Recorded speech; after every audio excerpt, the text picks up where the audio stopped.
একঘেয়ে মাছের হালকা পাতলা ঝোল খেতে ইচ্ছে না করলে এরকম ভাবে নতুন আলু দিয়ে মাছের ঝোলটা কিন্তু বানিয়ে দেখতে পারেন। খেতে কিন্তু দারুণ হয়েছে। আশা করি দেখেই বুঝতে পারছেন ঝোলটা যে কতটা টেস্টি হতে পারে এই মাছের ঝোলটা। নমস্কার বন্ধুরা, গীতার রান্না বান্নাতে আপনাদের সবাইকে স্বাগত। আসুন দেখে নেওয়া যাক আমার আজকের এই নতুন ছোট আলু দিয়ে রুই মাছের ঝোলের রেসিপিটা তৈরির জন্য এখানে প্রথমে আমি রুই মাছ নিয়েছি। চাইলে কিন্তু কাতলা বা ভেটকি মাছ দিয়েও এই রেসিপিটা করতে পারেন। মাছ ধুয়ে পরিষ্কার করে নেওয়ার পর এর মধ্যে লবণ আর হলুদ গুঁড়ো দিয়ে খুব ভালোভাবে ম্যারিনেট করে নিচ্ছি। মাছটা একটু বড় হলে ভালো হবে, আমার মাছটা আজকে খুব ছোট, যাই হোক আমি এটা দিয়েই করছি। আর এর সাথে লাগছে দেখুন নতুন ছোট আলু। এই আলুগুলোকে আমি গোটায় রাখছি, যেহেতু ছোট ছোট আলু সেই জন্য গোটায় রাখছি, চাইলে আপনারা কেটেও নিতে পারেন। এখন গ্যাসে একটা কড়াই বসিয়ে খুব ভালোভাবে কড়াইটাকে গরম করে নিয়ে তারপর পরিমাণ মতো সরষের তেল দিয়ে তেলটাকে কড়াইয়ের চারিধারে খুব ভালোভাবে লাগিয়ে দিয়েছি। আর তেলটা ধোয়া ওঠা গরম হওয়ার পর কিন্তু একে একে নুন হলুদ মাখিয়ে রাখা মাছগুলো দিয়ে ভেজে নিচ্ছি।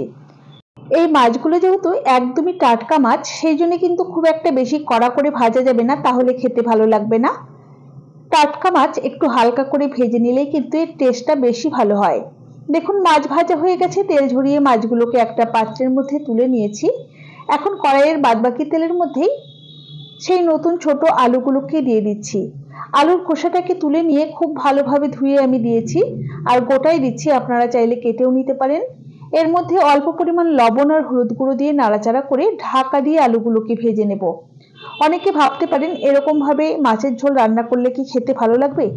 আমি একটাই কথা বলতে চাই, এইভাবে একবার রান্না করে খেয়ে দেখুন মাছের ঝোল, এর যে কি স্বাদ একবার না খেলে বুঝতে পারবেন না। দেখুন আলুগুলোকে তেল ঝরিয়ে একটা পাত্রের মধ্যে তুলে রাখছি। কড়াইয়ের বাদবাকি তেলের মধ্যেই আমি ফোড়নে দিয়ে দেবো অল্প একটু গোটা জিরে আর একটা তেজপাতা। ফোড়নে কিন্তু আর কোনো কিছুই লাগবে না। এখন এই ফোড়নটাকে 20 থেকে 25 সেকেন্ড সময় ধরে খুব সুন্দর করে ভেজে নিতে হবে। ফোড়ন থেকে মিষ্টি গন্ধ বেরোতে শুরু করলে আমি এখানে দিয়ে দিচ্ছি টমেটো পেস্ট। এখানে আমি দুটো মাঝারি সাইজের একদম লাল টকটকে টমেটোকে মিক্সিতে বেটে দিয়ে দিয়েছি। ঝোলের রংটাকে খুব সুন্দর লাল টকটকে করবার জন্য দিয়ে দিলাম হাফ চা চামচ পরিমাণ কাশ্মীরি রেড চিলি পাউডার, এটা অপশনাল। দিয়ে দিলাম স্বাদ মতো লবণ।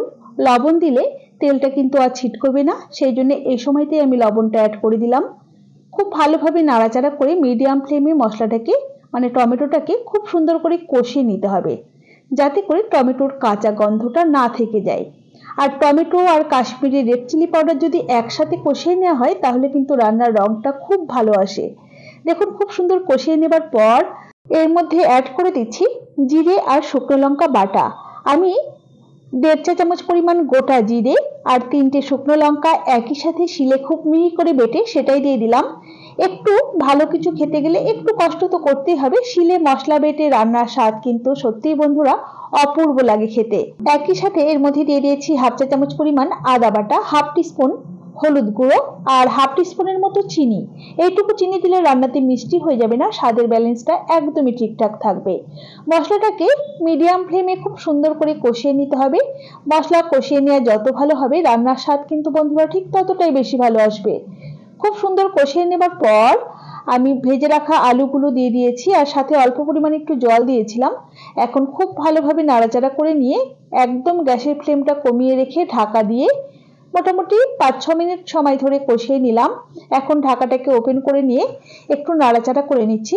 দেখুন মশলা কিন্তু আলুর সাথে একদমই গায়ে লাগা লাগা হয়ে গেছে, এরকম সময় পর্যন্ত কিন্তু আমাদের কষিয়ে নিতে হবে। মশলা থেকে তেলও ছেড়ে গেছে। এখন দিয়ে দিচ্ছি পরিমাণ মতো গরম জল। রান্নাতে অবশ্য করে গরম জলেরই ব্যবহার করবেন, গরম জল ব্যবহার করলে রান্নার স্বাদ অনেক বেশি ভালো আসে। আপনারা যতটা ঝোল রাখতে চাইছেন সে বুঝে কিন্তু জলের ব্যবহার করবেন। খুব ভালোভাবে একবার নাড়াচাড়া করে মিশিয়ে নিয়েছি। এখন কয়েকটা চেরা কাঁচা লঙ্কা দিয়ে দিলাম। ঝালটা নিজেদের পছন্দ মতোই ব্যবহার করতে হবে। এখন ঢাকা দিয়ে মিডিয়াম ফ্লেমে মোটামুটি 4 থেকে 5 মিনিট সময় ধরে রান্না করে নিয়েছি। এখন আলুটাকে চেক করে নেব। দেখুন আলুটা সেদ্ধ হয়ে গেছে। আলু সেদ্ধ হওয়ার পর কিন্তু মাছগুলোকে একে একে দিয়ে দিতে হবে। আপনি যদি আমার চ্যানেলের নতুন বন্ধু হয়ে থাকেন তাহলে অবশ্যই পাশে থাকা বেল আইকন সমেত আমার চ্যানেলটিকে সাবস্ক্রাইব করে নেওয়ার অনুরোধ রইল। খুব ভালোভাবে একবার নাড়াচাড়া করে মিশিয়ে নিচ্ছি। আর গ্যাসের ফ্লেমটা কিন্তু এখন আর বাড়িয়ে রাখবো না, গ্যাসের ফ্লেমটা মিডিয়ামে রেখেই পুরো রান্নাটাই হবে। আমি এখন মিডিয়াম টু লোতেই রেখেছি। আর দুটো ছোট এলাচ আমি প্রথমে থেতো করে নিয়েছি, তারপর মুখগুলোকে একদম ছাড়িয়ে ছাড়িয়ে দিয়ে দিচ্ছি।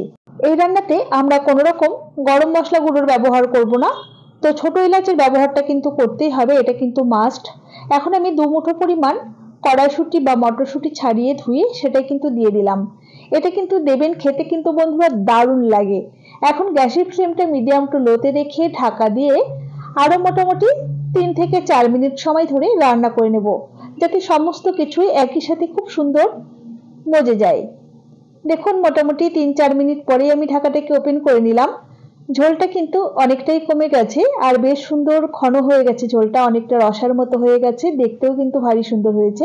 এখন খুব অল্প পরিমাণ একটু ধনেপাতা কুচি ছড়িয়ে দিচ্ছি। এই ধনেপাতা কিন্তু বেশি দেওয়া যাবে না, বেশি দিলে খেতে কিন্তু একদম ভালো লাগবে না। সাথে কয়েকটা গোটা কাঁচা লঙ্কা দিয়ে দিলাম, এটা কিন্তু অপশনাল, এতে ঝাল হবে না, ফ্লেভারটা খুব ভালো আসবে। গ্যাসের ফ্লেমটা বন্ধ করে কিছুক্ষণ স্ট্যান্ডিং টাইমে রেখে তারপর পরিবেশন করে দেবো। দেখুন কি সুন্দর দেখতে হয়েছে বন্ধুরা, দেখতে যতটা ভালো হয়েছে খেতে কিন্তু তার চেয়ে অনেক অনেক বেশি ভালো হয়েছে।